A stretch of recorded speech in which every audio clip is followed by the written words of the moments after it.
Drug मंडली की पूरी कुंडली इसी बड़ी खबर के साथ कर रहे हैं बुलेटिन की शुरुआत। आपके साथ मैं हूं शाजिया निसार। इस समय बड़ी खबर जो मिल रही है वो ये है कि पूछताछ लगातार हो रही है, कोर्ट में पेशी भी हुई है। ये बड़ी जानकारी हमें मिल रही है।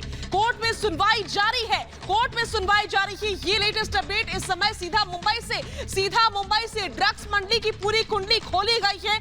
कोर्ट में पेशी के बाद से अभी सुनवाई जारी है कोर्ट में। इस समय की बड़ी खबर रिपब्लिक हेल्थ पर हम ब्रेक कर रहे हैं। पूछताछ हुई, पूछताछ के बाद से कोर्ट में पेशी हुई, पेशी के बाद से सुनवाई हो रही है। आर्यन अरबाज को पेश किया गया है, सुनवाई जारी है कोर्ट की ओर से। सृष्टि हमारे साथ जुड़ चुकी है सीधा मुंबई से। सृष्टि, क्या जानकारी दर्शकों से साझा करें इस समय? बिल्कुल शाजिया, देखिए इस वक्त किला कोर्ट के बाहर हम मौजूद हैं और लगातार अंदर सुनवाई जारी है। लेकिन सतीश मान शिंदे यानी कि आर्यन खान के जो वकील हैं वो लगातार अपनी दलील इस वक्त पेश कर रहे हैं और ये कह रहे हैं कि जो भी व्हाट्सएप चैट्स यहां मिली हैं, जो डाउनलोड की गई हैं, वो सतीश मान शिंदे ने कहा है कि जब आर्यन खान अब्रॉड में थे उस वक्त की जो चैट्स है उसे डाउनलोड किया गया है एनसीबी की ओर से। और एनसीबी क्लेम कर रही है कि ये जो चैट्स है वो ड्रग ट्रैफिकिंग की ओर इंडिकेट करती हैं। लेकिन सतीश मान शिंदे ने इस बात से सीधे सीधे डिनाई कर दिया है कि जो चैट्स यहां पर मिली है उसमें किसी में भी ऐसा डिस्कशन नहीं है जिससे यह पता चल सके कि ड्रग ट्रैफिकिंग का मामला है या फिर सप्लाई का कोई भी मामला है।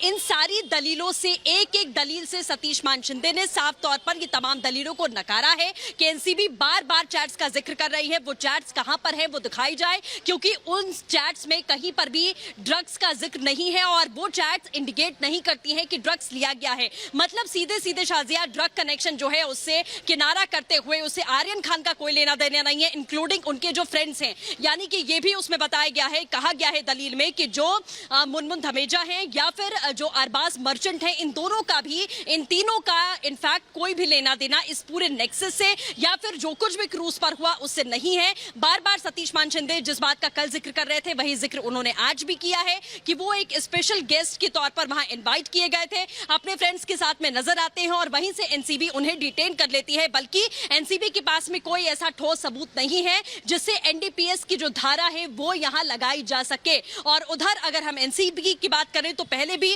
वो बहुत मजबूत ग्राउंड रख चुकी है और आज भी एनसीबी ने जो ग्राउंड्स रखे हैं वो चैट्स का ही आधार बनाया है कि हमें कुछ चैट्स ऐसी मिली है जो सीधे इंडिकेट करती है कि आर्यन खान का जो सप्लायर्स थे, जो डीलर्स थे, उनसे कोई ना कोई कनेक्शन है, जिसे खंगालने के लिए हमें 13 तारीख तक का समय चाहिए। यानी कि 1-2 नहीं बल्कि 13 तारीख तक की रिमांड, 13 अक्टूबर तक की रिमांड इन तीनों की खास तौर पर मांगी गई है एनसीबी की ओर से। और बार बार ये कहा जा रहा है कि कनेक्शन यहां सीधे तौर पर है। कंट्रोल ब्यूरो यानी कि एनसीबी ने कई सितारों को पिछले साल हमने देखा किस तरीके से सबके सामने उनका पर्दाफाश किया गया, जिनमें भारती सिंह का नाम शुमार है, दीपिका पादुकोण समेत तमाम बड़े सितारों, कईयों के नाम सामने आए। एनसीबी ने उनसे पूछताछ की और अब एक बार फिर से बड़े नाम सामने आ रहे हैं। जानकारी एक बार फिर से यही मिल रही है कि ड्रग्स चैट में जो चैट सामने आई है, कोड वर्ड्स का इस्तेमाल होता था।